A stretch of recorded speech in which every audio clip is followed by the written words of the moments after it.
오늘 저와 여러분이 지금 살펴보려고 하는 그 예레미야 6장 1절에는 이 중요한 동사와 함께 시작을 합니다.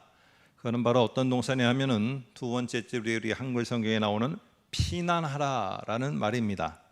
그래서 여기 앞에서부터 보면은 이렇게 말합니다. 베냐민 자손들아 예루살렘 가운데로부터 피난하라라고 이렇게 피난하라라는 말로다가 시작을 합니다. 이 말은 6장 1절만 보면은 뭐 큰 의미를 우리가 어떻게 둬야 되는지 모르지만은 4장 6절에도 피난하라라는 말이 동일하게 나오게 됩니다. 한번 4장 6절을 볼까요? 여기 보면 이렇게 나옵니다. 시온을 향하여 깃발을 세우라, 도피하라, 지체하지 말라. 내가 북방에서 재난과 큰 멸망을 가져오리라 라고 이렇게 말합니다. 그래서 4장 6절도 피난하라, 도피하라 동일한 말인데요, 피난하라 라는 말로다가 이렇게 아주 중요한 핵심을 두면서 말을 합니다. 자, 그런데 오늘 4장 6절을 보시면은 시온을 향하여 깃발을 세우고 피난하라 라고 이렇게 말해요. 그러니까 지금 어디로다가 피난해야지 네가 살 수 있느냐 하면은 여기에 시온이라고 언급된 예루살렘 성으로 들어가야지 너희가 살 수 있다라고 이렇게 하나님은 말씀하세요.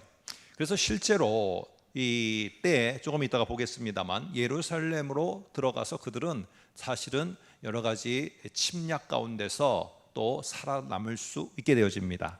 자, 근데 오늘 6장 1절은 들어가야 너희들이 살 수 있다 하는 4장 6절과는 다르게 6장 1절을 보세요. 이제 하나님의 말씀이 다르게 말씀하십니다.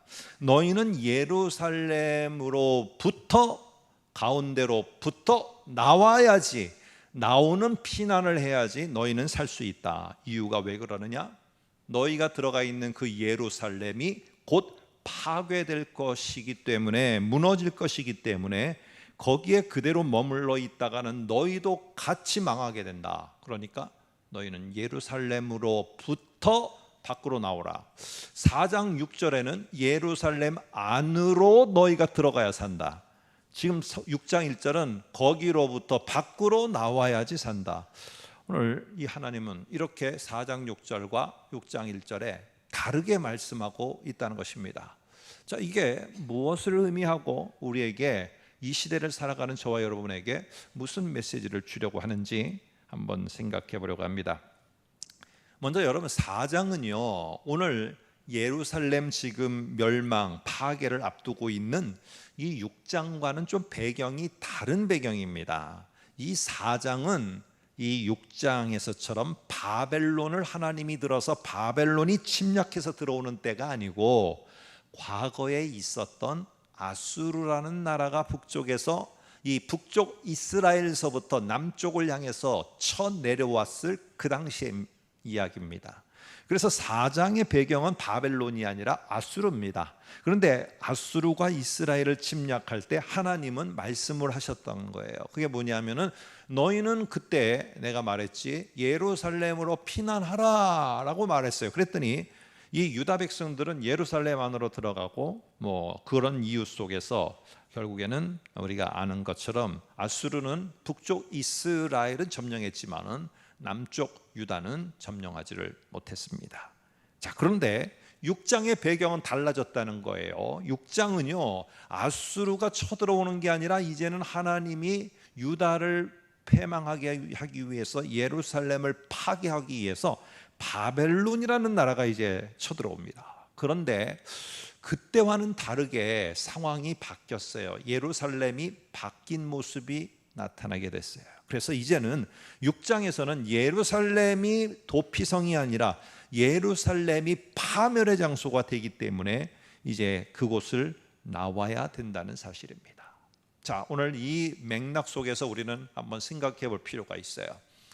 들어가라고 했을 때 들어가서 살았다면은 그때 그 하나님을 끝까지 인정하고 그 하나님을 굳게 믿고 그 하나님을 기억하고 있다면은 나오라는 말씀을 할 때도 나와야 되잖아요. 안 그렇습니까? 네가 그 일을 시작하거라 했을 때 아멘 하고 그 일을 시작하고 내가 꽉 붙들었으면은, 그러면서 소위 말해서 우리가 축복된 삶을 살았으면은, 이제 하나님이 그거 내려놔야지 네가 살 수 있다라고 하면은, 잡으라고 할 때 잡았다면은 내려놓으라고 할 때도 내려놓을 줄 알아야 되는 거 아니겠어요?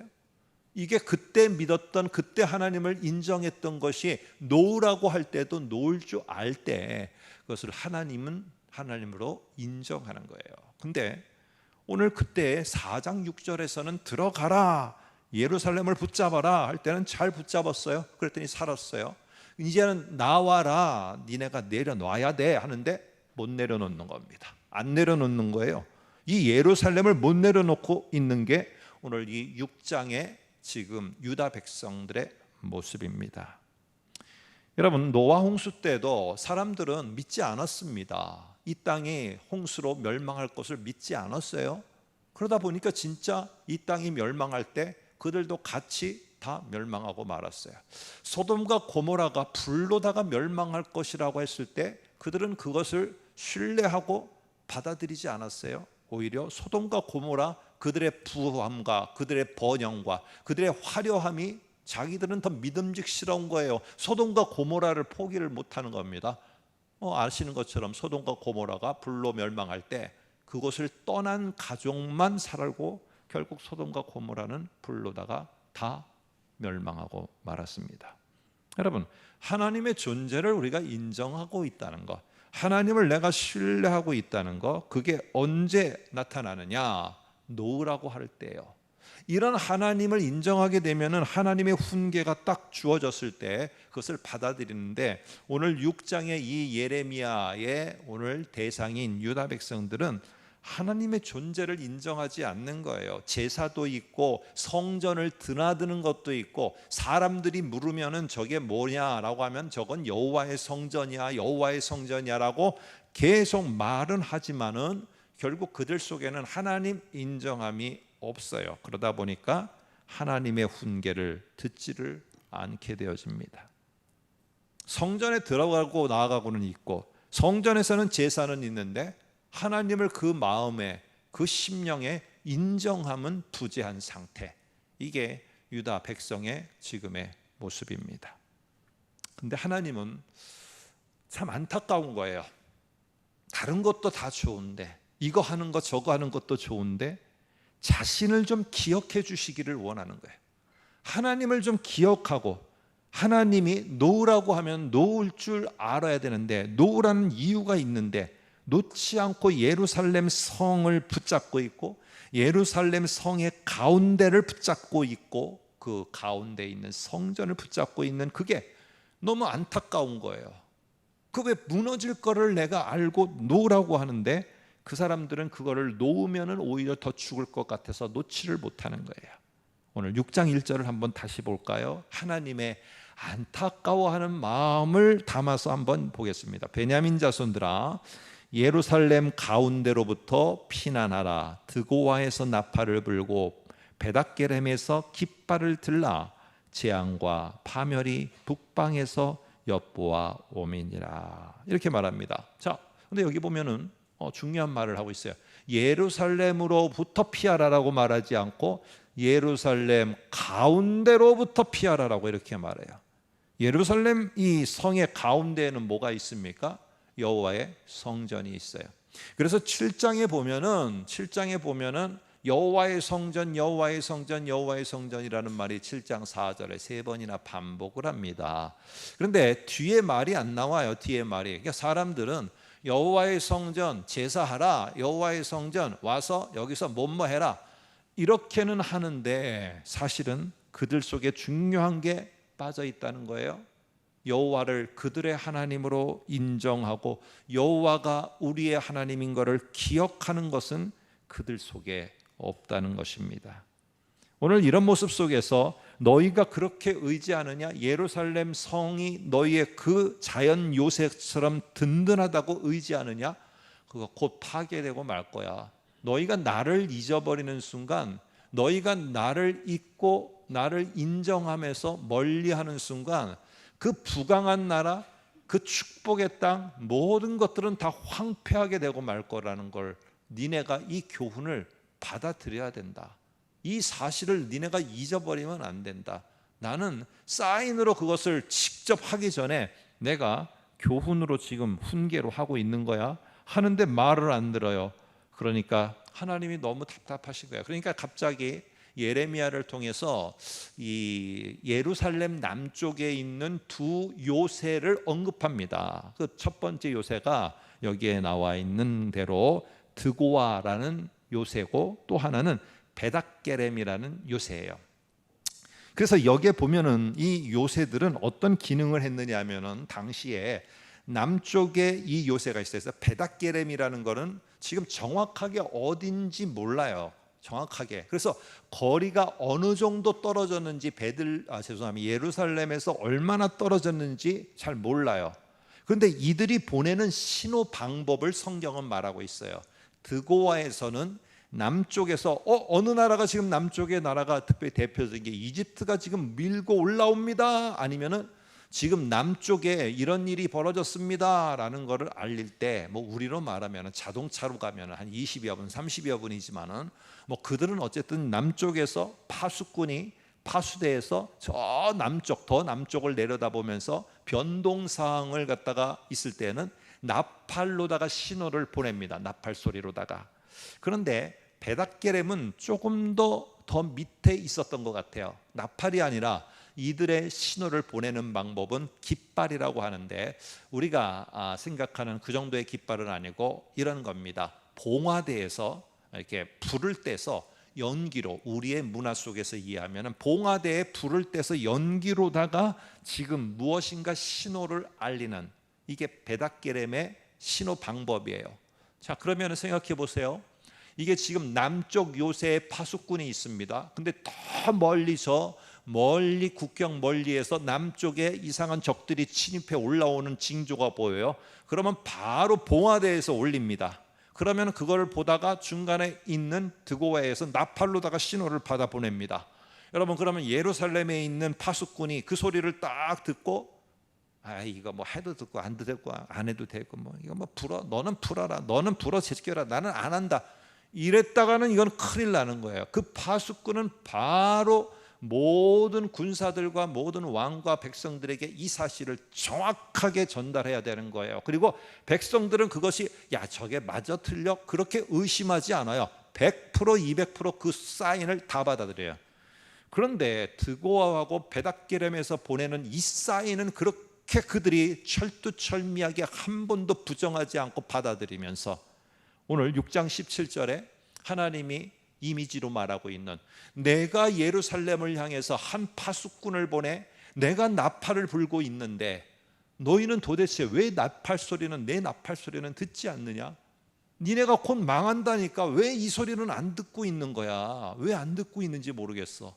야, 드고아야, 베닥게렘아, 내가 답답하다, 너무너무 답답하니까 니네가 차라리 사인을 보내서, 니네 사인은 믿으니까 니네 사인이라도 보고 남쪽으로 좀 피신하도록 니네가 좀 사인을 보내라.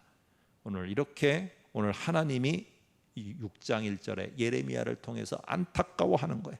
왜 드고아와 베닥게렘의 사인을 알면서 왜 이 세상에 돌아가는 뭐가 이렇고 저가 이렇고 기후가 이렇고 뭐가 부동산이 이렇고 이런 데에는 그렇게 철두철미하게 의심 없이 받아들이며, 하나님이 말씀하시는 것에는 나를 기억해야 된다, 나를 잊는 순간에 모든 건 다 끝이야, 왜 이 메시지에 이 나팔 소리는 들으려고 하지 않는지 내가 너무너무 답답하다. 오늘 이 이야기를 하고 있습니다. 자, 6장 17절 한번 성경을 볼까요? 이렇게 말합니다. 내가 또 너희 위에 파수꾼을 세웠으니 나팔 소리를 들으라 하나 그들의 대답이 우리는 듣지 않겠노라 하였다. 안 듣는다는 겁니다. 그러니까 하나님이 요새들에게 니네는 잘 들으니까, 니네 말은 잘 들으니까 니네가 사인을 좀 보내서 남쪽으로 니네 요새로 내려오도록 좀 해라.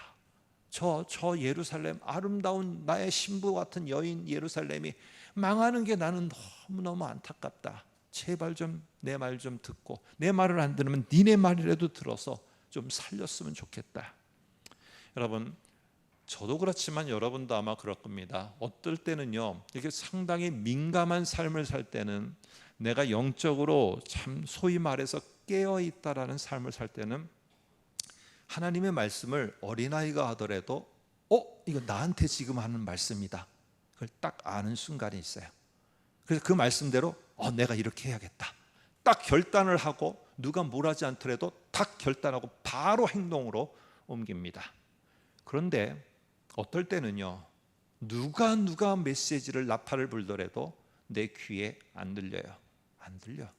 그거를 하나님의 그 음성과 하나님이 내게 하시는 말씀으로 받아들여지지 않을 때가 있어요. 근데 하나님은 그런 상태로 우리를 두지 않고, 네가 내 말에 그렇게 귀담아 듣고 그게 너에게 나의 말로 들리지 않느냐? 그러면 그때 하나님은요, 내 주변의 환경과 상황을 움직여 버립니다. 내 상황을 움직여 버려요. 내 상황이 흐트리고 내 상황이 뒤틀리기 시작합니다. 갑자기 설마 했는데 어느 날 갑자기 도적처럼 바벨론이 쳐들어와서 성전, 자기네들이 의지했던 성전이 파괴되고, 의지했던 예루살렘 성벽이 돌 위에 돌 하나도 남지 않듯이 다 파괴되어져요. 그들은 포로로 끌려갑니다. 마음이 비참해지기 시작해요. 내가 더 이상 노래도 부를 수 없고 제사도 할 수 없는 이런 상태에 되게 되자, 오늘 그때서야 그들은 하나님을 다시 기억합니다. 그때서야 하나님의 말씀에 그들은 다시 되돌아갑니다. 그때서야 그들은 하나님의 말씀과 함께 영적 대각성을 꿈꾸게 되어집니다.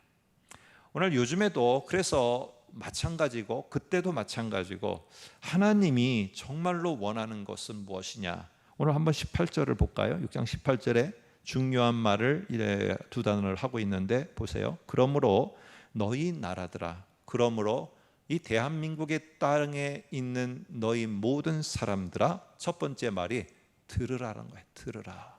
두 번째 말은요, 18절 끝에 보니까 그들이 당할 일을 알라라는 거예요.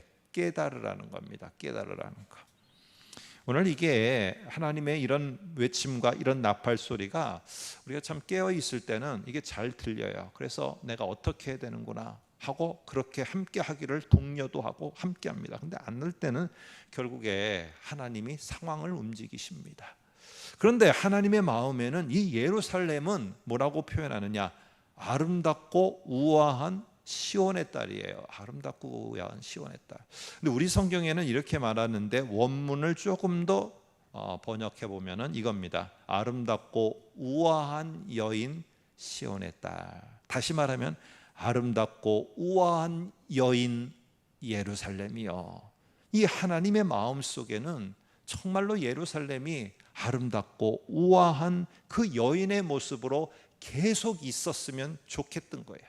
이 대한민국 땅이, 이 나라가, 이 땅에 세워진, 이 피로다가 세워진, 선교사들의 피로 세워진 이 한국교회가 변화하고 요동치는 이 세상의 정세 속에서 하나님의 그 일을 감당하는 우아하고 아름답고 우아한 그 모습 그대로 있기를 원하는 게 하나님의 마음이에요. 하나님을 기억하고 하나님을 인정하고 전심으로 순종했던 다윗의 때에 예루살렘 말 그대로 아름답고 우아한 여인의 모습이었어요. 그런데 예루살렘이 여러분 아름답고 우아해서 하나님이 그거를 선택한 게 아니에요. 하나님이 그곳에 기억되고 하나님을 잊지 않고 있기에 예루살렘이 아름답고 우아한 여인이 된 거예요.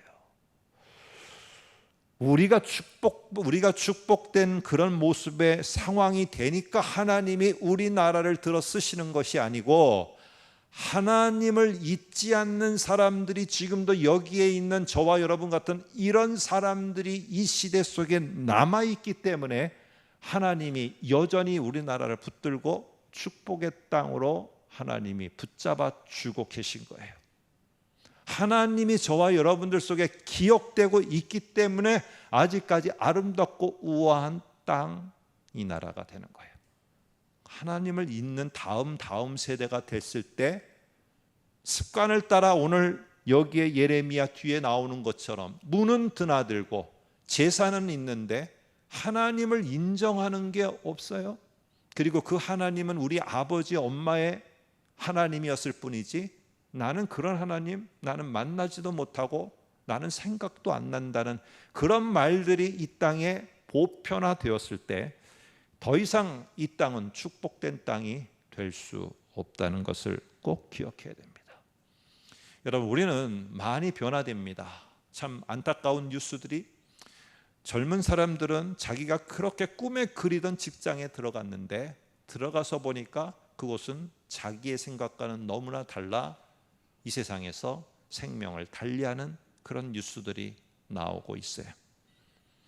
여러분, 우리 모두가 자녀도 그렇고 자녀 스스로도 그렇고 부모 세대도 그렇고 뭘 준비하라, 뭘 준비해야지 네가 다음 10년을 살 수 있다, 이것을 그들에게 훈육하고 가르치는 것보다 중요한 게 무엇이냐? 그것보다 너희들이 하나님을 잊지 않았으면 좋겠다. 절대로 하나님을 기억하지 못하는 그런 자들이 되지 말아야 한다. 하나님을 꼭 기억해야 된다. 그 하나님이 어떤 하나님인가? 이런 하나님이다. 이런 하나님으로 니네가 꼭 기억해라. 이것을 남겨주는 게 다음 10년 후에 그들의 삶, 이 땅이 아름답고 우아한 하나님의 땅으로, 하나님의 필요한 곳으로 남아있느냐 그렇지 않느냐를 결정하게 된다는 사실입니다. 여러분, 우리는 결혼 반지를 갖다가 오해하는 경우가 있어요. 결혼 반지는 너와 나의 영원한 사랑의 징표다. 여러분, 이 땅을 떠나면은요, 어떻게 그 사랑이 영원해요? 여러분, 그거는요, 우리는 다 천국에 가서 하나님 앞에서 하나님과 함께하는 사는 거예요. 둘만의 영원한 사랑은 우리 믿는 자들 속에 그렇게 우리들이 생각하는 것처럼 다음 생에도 또 태어나서 또 사랑하고 그런 건 없습니다. 결혼 반지의 진정한 의미는, 그래서 제가 결혼 주례를 할 때 꼭 신랑 신부에게 말합니다.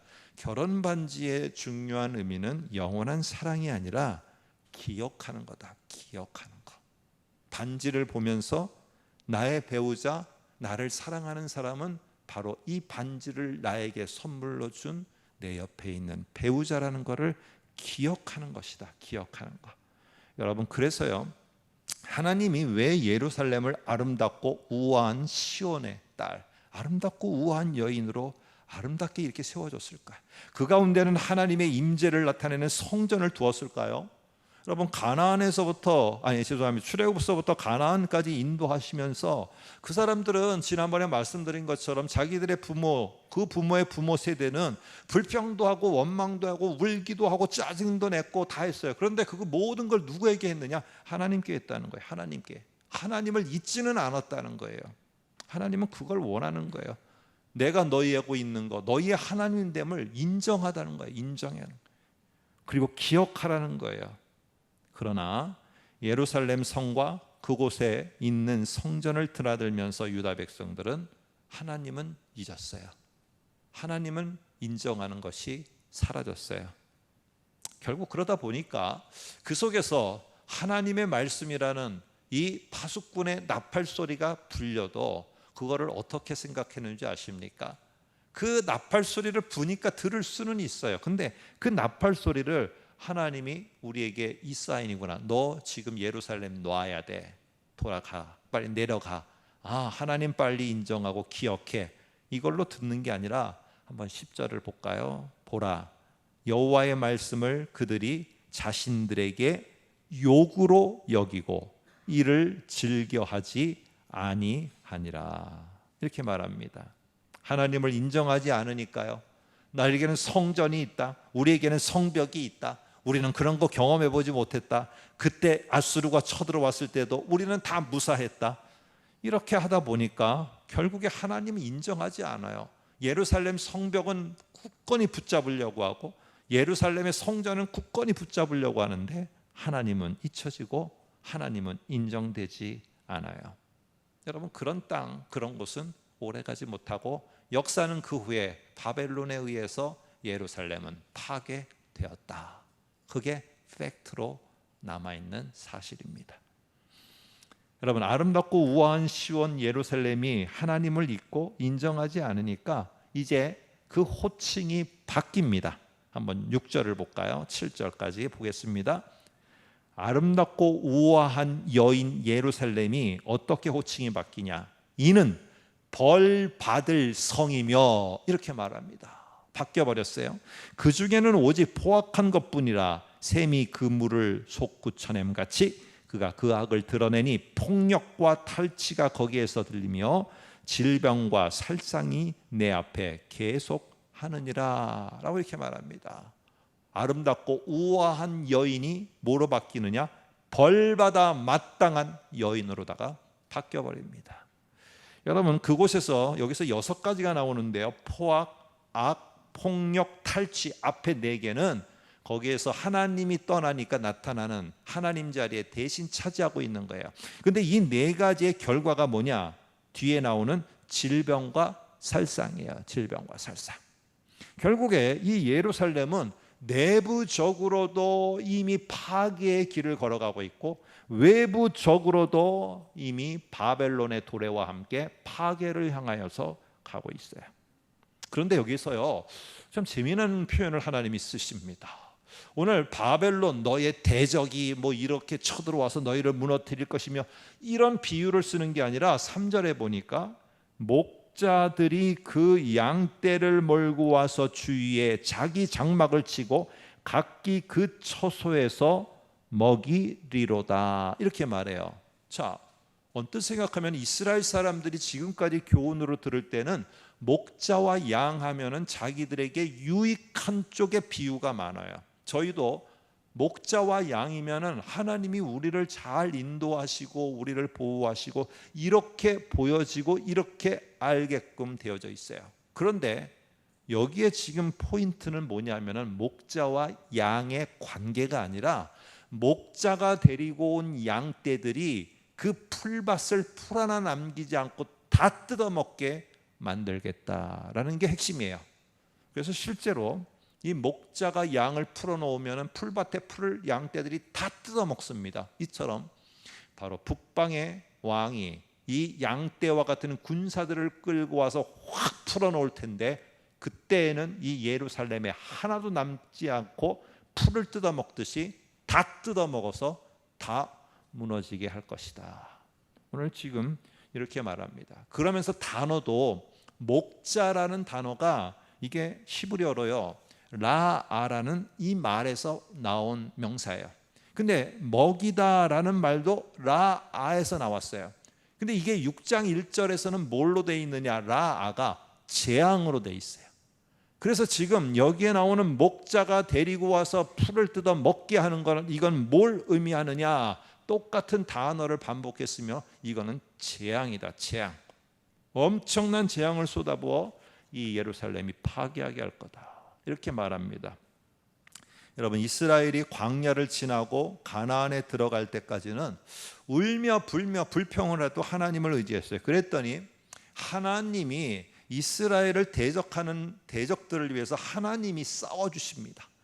내 백성 건드리지 말라니까 하면서 하나님이 앞에서 싸워주세요. 근데 지금 하나님을 잊고 하나님을 인정하는 것이 사라지게 되자 이제 하나님은 바벨론 편에 서서 자기의 아름답고 우아했던 여인을 향해서 이제는 공격을 합니다. 그리고 성경에 보면은요 전략까지 바벨론에게 가르쳐 줍니다. 이 나무로다가 너희가 어떻게 만들어서 어떻게 건너가서 저 예루살렘을 넘어가라. 아예 방법까지 가르쳐서 이 아름답고 우아한 여인 예루살렘을 대적합니다. 여러분, 우리는 이 말씀에 우리는 앞으로 뭘 기도해야 될지, 우리가 뭘 관심을 가져야 될지 오늘 예레미야는 우리들에게 새롭게 말하고 있어요. 자, 그런데 제가 말씀드렸죠. 예레미야는요 대부분이 다 이런 말이에요. 니네 말 들어 빨리 회개하고 돌아와 하나님을 인정해 부인하지 말어 그렇지 않으면 파괴야 멸망이야 이런 말만 하는데 그런데 이 중간중간에 하나님의 은혜 하나님의 긍휼하심을 꼭 담아놨어요. 자, 바벨론이 이러는 겁니다. 하나님 이제 명령을 따라서 다 준비했습니다. 우리 목축도 다 이게 나무로 싼 망대도 준비해서 망대 위에 올라가서 다 점프하면은 예루살렘으로 들어갈 수 있습니다. 저 성 이제 별것도 아닙니다. 자, 이제 하나님 명령하십시오.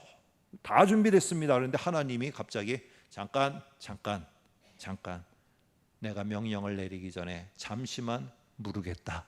잠시만 멈춰라. 오늘 이러시는 거예요.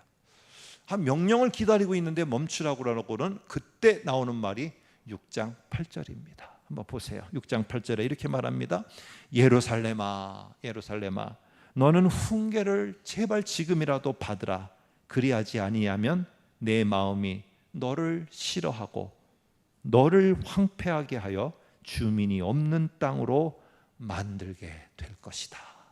내가 그렇게 만들지 않도록 예루살렘아 제발 너는 훈계를 들어라. 예루살렘이 이번에도 하나님의 말씀을 받아들이지 않는다면 예루살렘은 황폐하게 될 것이다 라고 이 하나님의 안타까워하면서 공격명령 전에 잠시 멈춰 세우고 다시 한번 또 한 번의 기회와 또 한 번의 은혜 베푸심을 주십니다. 아직도 하나님은 예루살렘이 아름답고 우아한 여인인 거예요. 아직도 저와 여러분들 이 땅은 하나님이 아름답고 우아한 여인으로 보고 계시고 있다는 거예요. 회개하고 하나님을 기억하고 그리고는 기회가 주어졌을 때 그것을 생각하며 돌이킬 때 오늘 뒤에 가서는 7장에 가서는 내가 그러면 너희 선조들에게 준 이 땅에서 계속 살 수 있도록 내가 할 것이다. 이 경고를 계속하는데도 이 예루살렘은 이제는 듣지 않습니다. 저는 이제 다른 성경이지만은 그 타이밍이 있는 것 같아요. 하나님이 어떤 때는 저도 그렇더라고요. 이게 말씀으로 딱 줬을 때 지금이다 할 때 딱 말씀 앞에 딱 하면은 상황까지 안 가요. 근데 말씀에서 내가 그거를 무시하고 넘어가면은 상황까지 와서 그 상황 앞에서 다시 하나님을 기억하게 돼요. 그래서 이사야는 이거와 관련해서 이렇게 말했는지도 모르겠습니다. 한번 보시기를 바랍니다. 참고로 보세요. 이사야서 우리하고 다르니까 55장 6절에 우리는 잘 아는 말입니다. 너희는 여호와를 만날 만한 그 타이밍이 딱 됐을 때 찾으라. 가까이 계실 때 그를 부르라. 이렇게 말해요. 그 타이밍이 있어요. 타이밍. 여러분 이 땅이 축복된 땅인 것은요 국민소득이 높아서도 아니고 대중문화가 K-팝이나 대중문화가 세계적으로 유명해져서도 아닙니다. 오늘 우리가 하나님을 잊지 않고 하나님을 기억하고 하나님 앞에 그 모든 것들을 인정하고 신뢰하는 사람들이 이 땅에 아직 남아있기 때문에 아직 이 땅이 축복된 땅이에요. 만일 그러나 세대가 지나고 그것이 사라지면 더 이상 이곳은 축복의 땅이 아니라 황무한 땅이 될 수 있다는 것을 기억하세요. 여러분 부국강명을 위해서 기도해야 되는 것도 반드시 필요합니다. 부국강명도 기초인 하나님이 인정되고 하나님이 기억되는 게 있을 때 부국강명이지 그 기초가 없으면은 아무 의미가 없어요. 그래서 중요한 거 하나님을 잊지 않는 우리가 하나님을 잊지 않는 다음이 하나님을 기억하는 다음 그들이 되게 해달라고 우리는 목 놓아 간절히 기도해야 돼요. 그리고 하나님을 올바로 알 수 있도록 하나님을 바로 알 수 있도록 기도해야 돼요. 아무쪼록 이번 한 주간도 사시면서 이 예레미야의 말씀을 기억하며 하나님을 올바로 알고 인정함으로 말미암아 하나님의 인도를 받는 우리의 이민족과 모든 세대 저와 여러분 되시기를 주님의 이름으로 축복합니다.